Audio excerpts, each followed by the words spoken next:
all want to be safe. We all want to be warm. We all want to feel loved. Know the comfort of home.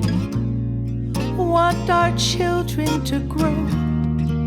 Learn to make their own sound. Seems to me we all walk on common ground. Hello, and welcome to True Common Ground, the podcast where we try to find some place in the middle where the truth lives, so that we can achieve unity, and so that we can achieve and accomplish the things that must be accomplished if we are to have a future worth having. So today we want to talk about empowerment. Today we want to talk about empowerment, specifically of two of the voting blocks that will be absolutely critical to our success on November 5th of this year and to our success in the future.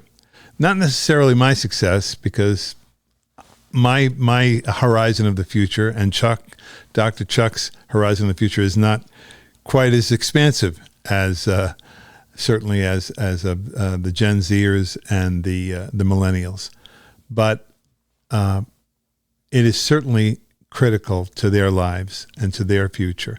And so we want to talk about how we came upon that empowerment when we were younger, and how they must leverage and come upon and leverage that empowerment now, if they are to achieve the kind of a world and the kind of happiness that they deserve. So, without any further ado, let me introduce Dr. Chuck again. Hello, Chuck. You there? I think you are. Wait a minute now. Hold it. Let me just get this. Pick up the mic. There we go. Okay. Now I can hear you. I don't know what you're talking. I'm going to live forever. I'm going to be like 120 and bitching away about things. That's just the way it goes. You know, I think I'm going to be doing the same damn thing, to tell you the honest truth. But that's what we do. So I was 15 years old and got excited about the idea of going down to the Democratic headquarters that was being set up in a storefront in Suffern to sign on to a leaflet on behalf of Bobby Kennedy. And he was out in California at the time dealing with primary campaign and this business that was going on in California and LA. And I got up in the morning to go down there and find out what I could do and how one becomes a participant in this sort of thing. And Tessie said, "Oh, you didn't hear on the radio. Bobby Kennedy was shot last night. It doesn't look good. He didn't die right away, but he was shot, and it looked like he was going to die right. It was a head wound and so forth." And I tell this story to my students, my undergrads, because that's terrible. It's terrible. It was the fourth major assassination that altered our culture in the fabric of our culture in the 60s and in our generation. So our generation was struck down yet again. Martin Luther just a few months, a little earlier than that, and of course everything preceding that. And but here's the point, Joe. This is what I want to stress. I was angry.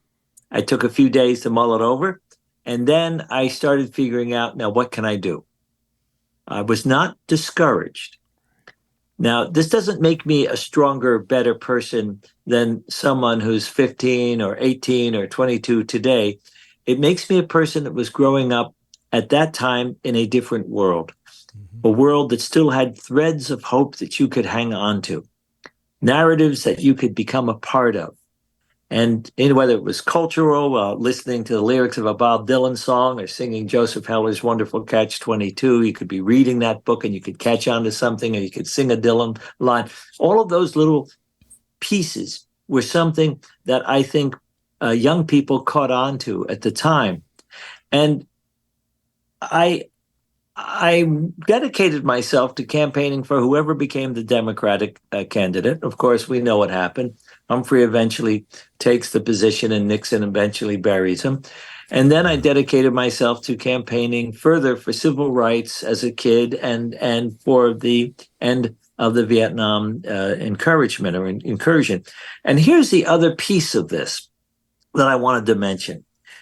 My generation is often, they talk about the 60s and they say, well, you know, back in the 60s, it was the left that was anti-government. So now the right is having their opportunity to be anti-government with the MAGA people. That's bullshit. My generation was not anti-government. It was anti-militaristic intervention in Vietnam, because enough of us had already been there and come back and talked to other young members, other generational members. That's what we were opposing. We were not opposing the government as a whole. We had no intention of deconstructing the Constitution to the United States. In fact, we were pretty good students. We all took civics classes. We all understood how you could engage and participate. And we all understood that was our responsibility. This is a big piece. I was at 15, I was going to Albertus Magnus High School in Bardonia. And one of the things is a private Catholic high school. And one of the things we were studying with a teacher named Diorio was civic responsibility. That was actually Problems in Democracy, I believe was the name of the course. But the core of it was civic responsibility. How do you do this thing? And so we weren't, I mean, there may have been a few individuals that were angry with the government, wanted it to shut down, but that really wasn't the core of what we were campaigning for. And yet that is what's happening today on the MAGA level. And one other thing I want to mention now that I'm on my soapbox is, and we weren't anti-eldership. Yes, there was a generation gap. Yes, that was mostly cultural, but we didn't hate our elders. We didn't say our elders are stupid. They can't be politicians. They can't be leaders. Let's just take them down. We didn't say stuff like that. Now, granted, Congress and Senate and so forth are filled with a lot of old white guys, and granted, it's over the top and it's dodgy. And granted, we've got two presidential candidates today who are both well into their years. But there wasn't this anti-ageism thing, which has happened. It has emerged more recently because, you know, what are the straws you're going to pull on? Well, that's one of the things that's being pulled on. And it bothers me, Joe. It bothers me because when you lose regard for eldership, and I'm not just saying this because I'm an old guy now. I'm saying when you lose regard for eldership, which I never lost as a teenager. But when you do this, what you're doing is you're turning down the inherent traditional culture, the backbone of what the republic has been built on. That's extremely dangerous. Indigenous societies never lose regard for eldership. That's just not part of the plan. But in our society, in a white society, technocratically oriented, deeply rooted in commodification, we started in the 1950s stockpiling our elders in southern states in their golden years, basically because they were seen as a source for revenue. I told you the story about my grandparents on the Stead side getting shipped off to Florida and being very unhappy and confused. Why were their children turning them away? But this is something that America got into. And in part, that was because they were overworking the Americans who didn't have much time for their elders to begin with, and then occupying their children's times with various activities and school programs and so forth. So the elders didn't really matter anymore. Do not go down that road. Gen Z, do not go down that road. Do not lose regard for eldership. That's the font of wisdom. You don't have to agree with their culture. You certainly don't have to agree with the way they dress. I don't think any of my students want to dress the way I dress. But what you need to do is extrapolate from them the places and experiences that they have come from.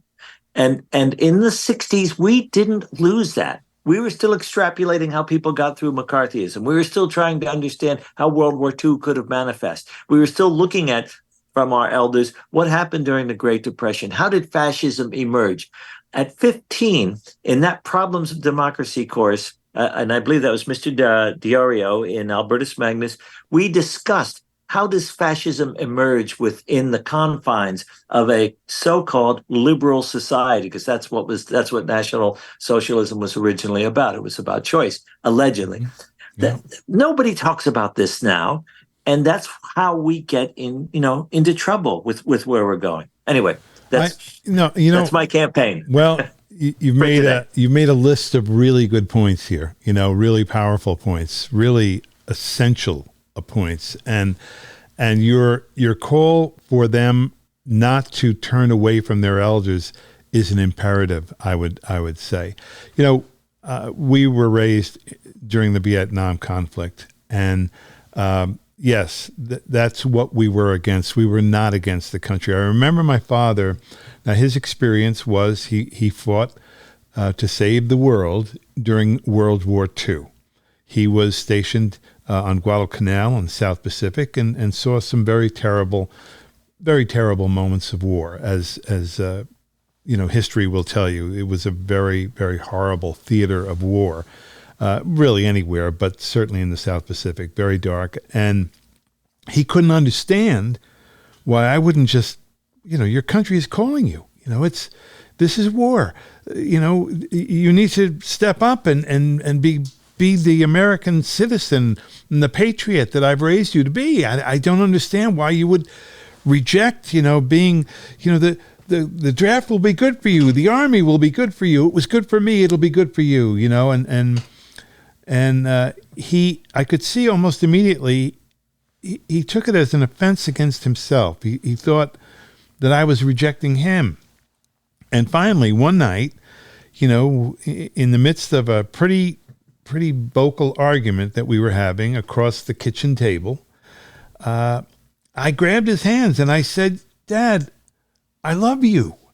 I love you and I respect you. And I admire what you did. But this is different. It's not the same as that.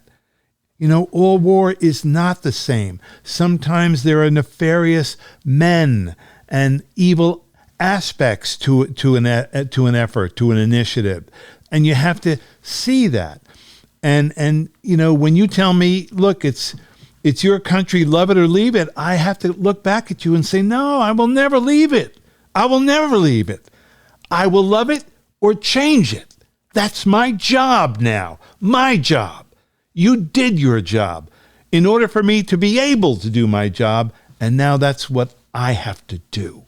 I have to change this country the best way I know how. And I can't change it if I'm going to walk away from it or if I'm going to walk away from you and everything you've taught me. And we both cried and we embraced, and he understood me and I understood him. And we moved forward together in unity to help form a more perfect union, because that's our job. That's what we have to do. And so your story today is very pertinent, very important. What you have to say here about the importance of empowerment, the importance of not turning away, not walking away and saying, I'm fed up, I've had enough. No, we cannot whine. We cannot give up. We cannot walk away. We are on a precipice right now. We are on a cliff. We are. I don't know exactly how we got here. Maybe it's social media. Maybe it's TikTok or whatever the hell it is that's bent our minds into numbness. But we are in a very dangerous place right now when a civilian who is not convicted, but indicted 91 times is running the Congress of the United States as opposed to the president or the legislators we have voted. We're in a very dangerous place. And when that has never happened. That has never happened. And again, I don't mean to cut you off, No, but again, please do. in talking about the history and how people learn about the history of this tremendous republic, they don't know that has never happened. They don't know that these things that are being done are entirely new. They assume if they're being done and there are no consequences, this is how it works. No, this is not how it works. And we can only blame ourselves for not supplying them with the education of how it does work. That civics class I told you about, they haven't taught civics in public schools in about 40 years. You can't give up the manual as to how to do these things. Doesn't it make you wonder? Doesn't it make you wonder why that stopped? Why? Why did that stop? Why? What in the world would possess somebody to say, "Oh, we don't need to learn about the way our government works anymore"? It's really not that. We're okay. We got it now. Everything's fine. You know, Well, I think it stopped for two reasons, and I won't go into detail, but I don't think it's a huge conspiracy, but I do think the bigger of the two reasons is hubris. We had come to believe in the imperialist self-deluding notion that we were incapable of making such a big mistake as to let the republic fall apart. We'd come to believe we're just too good at this. Don't worry about it. You don't have to learn that because this is now in place. We'd come to believe that because of NATO, we wouldn't be in deep trouble again. Look, we're about ready to get rid of NATO. We're about ready to tear it apart. That's deep trouble right there. So that hubris, that arrogance started to become a part of our profile. And the other reason it stopped, I really do think, is because the teachers themselves had started to lose grip with this business of engagement and empowerment.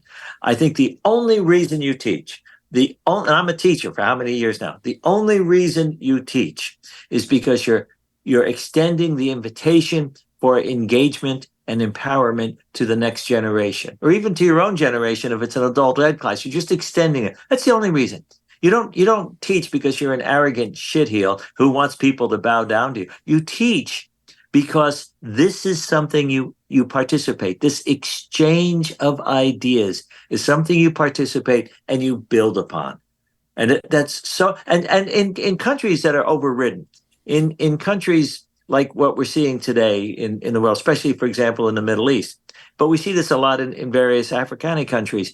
If you eliminate the curriculum for children, then you eliminate the access to empowerment. In the South, if you eliminate the genuine understanding of, for example, critical race theory, if you eliminate the understanding of what were the mechanisms of slavery and why was slavery still perpetuated in a disguised manner after Reconstruction, if you eliminate that real history, then you eliminate the engagement of the empowerment that the next generation can work with. So you don't forward a thing, you backward a thing. Exactly. And that's why you teach. That's why you become educated. And that's why it's a noble vocation. And it is a vocation. It really is. Yes. No, it really is. It truly is. You've been a teacher for many years. My wife has been a teacher for many years. 3 members of her family have been. And I, it's the most important vocation, the most important job that there is in the world. And we treat it, sadly, in a very third and fourth class way. And I can't for the life of me understand why we do that. We were trying to wrap these things up in 15 minutes because we know the world is busy, and we understand that. So what I would say to everyone right now, I hope that this has touched a nerve. I really do, because we need our elders. We need their wisdom. We need their understanding. Is an elder going to forget a word every once in a while, or a name or a date? Without question, okay? But there is nothing I said, I thought, or I did when I was 40 that I cannot do better right now, being 72. And the reason why, I've hit the wall a lot of times between 40 and 72. I've learned a lot from my mistakes. I have experience. So wisdom is important right now. And you need that wisdom in order for you to formulate and make informed decisions about the future of your lives and this country. One very, very big example right now is NATO. There's a man who wants to tear it apart, who wants to bring it down. NATO is the reason for 3/4 of a century that we have had, in general, world peace. It is the reason that we have world order. And if we lose it, and if we surrender, and that's what it is, it's surrendering to Vladimir Putin, a war criminal. I'm telling you right now, you're going to be on a field of battle. If you're within the age of a millennial or a Gen Zer, you are going to find yourself on a field of battle. A field of battle you never had to, nor should you have ever been sent to, but you will. It'll happen. It'll happen. We need NATO to maintain the peace, to keep things calm, and we need to start pulling together, folks. We need to start pulling together. We can't just let this madman say what he said over the weekend and then expect somehow, we're going to be able to survive this. So, please. I love your story about Uncle Joe, by the way. Yeah, well, it was. I can visualize it. The kitchen table. I can visualize that. How many parents and their kids in the '60s went through a story like that? It was a tough night. It really was. I still remember it, and it's still, I get emotional still when I think about it. It was a tough time. I was looking him straight in the eye, and at first I could feel I'm hurting him right now. He almost sacrificed his life to enable me to be free. And he thinks that I don't love and admire and respect and thank him for that. And somehow tonight I got to break through. I can't let us go to bed and end this day without him knowing how I really feel about him. Yeah. So that's important. All right, folks, listen. Okay. Vote in numbers too big to rig and too real to steal, because our lives depend on it. Thanks for listening. We'll see you next week. Bye-bye.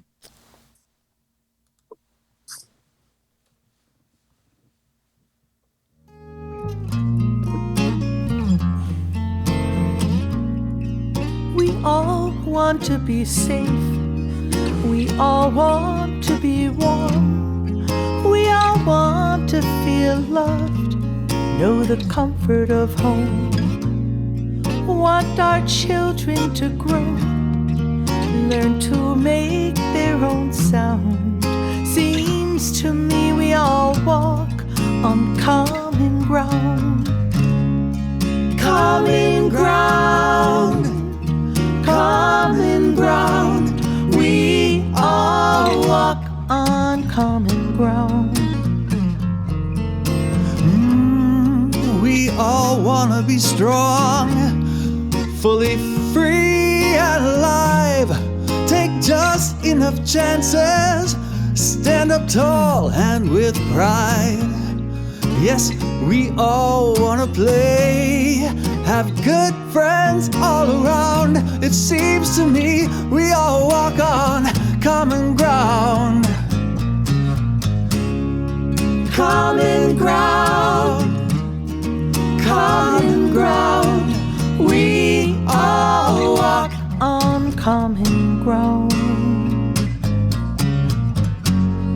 Some conversations aren't easy, and we wonder how we'll turn this mess around. But if we realize and seek to compromise,